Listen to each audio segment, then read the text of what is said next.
O Bruxo do Futuro. Capítulo 7. Um mundo paralelo?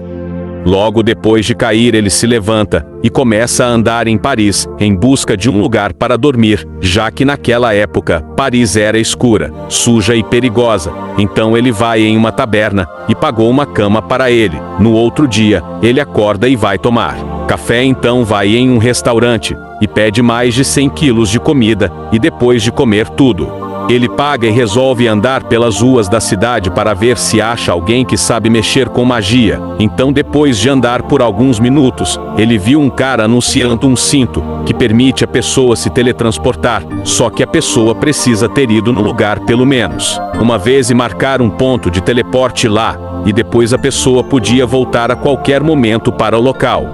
Então, depois do cara explicar tudo sobre ele, fala que só tem 2 cintos desse. Então Quentin pensou: como assim tá todo mundo achando normal ele falando sobre isso, sendo que ele tá falando sobre magia? Então ele foi falar com esse homem e ele falou para ele: esse cinto pode me fazer viajar no tempo, mesmo alguém me impedindo de viajar. Então o homem responde: não, você precisa matar quem está impedindo você de voltar para o futuro.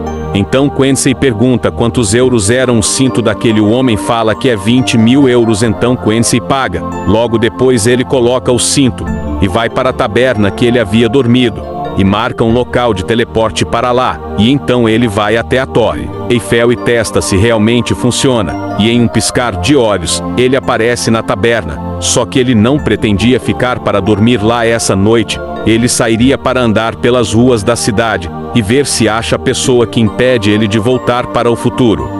Logo depois que anoiteceu, ele saiu pelas ruas escuras, sujas e perigosas de Paris. Depois de horas andando, apareceu 4 homens grandes, altos e fortes, tentando roubar Quentin. Então ele logo se preparou para lutar com eles. Então um homem já foi indo atacar ele. O Quentin pegou e arrancou o braço dele e depois partiu para cima de outro, arrancando a cabeça dele só com as mãos. Depois disso, ele pegou a espada dele e cortou mais 2 ao meio com sua espada.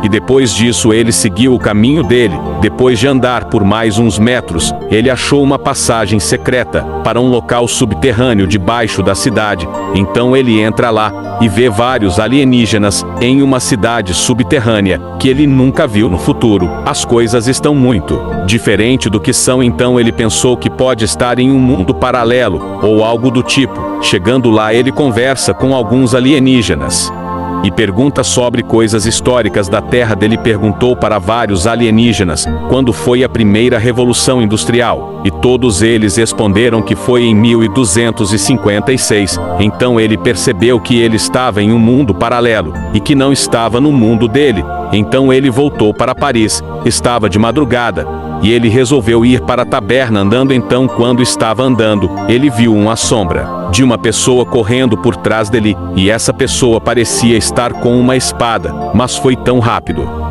que ele nem viu para onde foi. Então, com medo, usou seu cinto de teleporte e foi para a taberna e foi dormir. Antes de dormir, ele viu uma pessoa observando ele por uma janela. Essa pessoa estava em cima de uma casa, e então Quentin correu, pulou a janela e começou a perseguir essa pessoa, e pela cidade mesmo ele usando sua velocidade máxima. Essa pessoa era mais rápida que ele. Então por um instante ele era onde deveria pisar e cai de cima de uma casa. Quando ele se levanta, percebe que a pessoa já tinha saído de sua visão, mas Quentin não ia desistir em achar aquela pessoa. Então ele resolve fazer um treinamento para melhorar sua velocidade. O treinamento consiste em tentar correr o mais rápido possível em volta da Terra. No começo ele dava só 40 voltas na Terra em 5 segundos. Depois de 5 semanas treinando, ele dava mais de 60 voltas em 5 segundos, só que ele não achava o suficiente. Então ele foi descansar um pouco. Quando chegou na taberna, ele viu a mesma pessoa na janela em cima de uma casa. Então ele rapidamente começa a perseguir a pessoa, e com muita velocidade ele acabam destruindo o teto de todas as casas que eles passavam. E depois de horas correndo atrás dele, ele percebe que está chegando no Rio de Janeiro, no Brasil. Ele estava quase pegando a pessoa. Ele estava a menos de 1 metro da pessoa. Então ele pula na pessoa e consegue pegar ela, e descobre que continua no capítulo 8.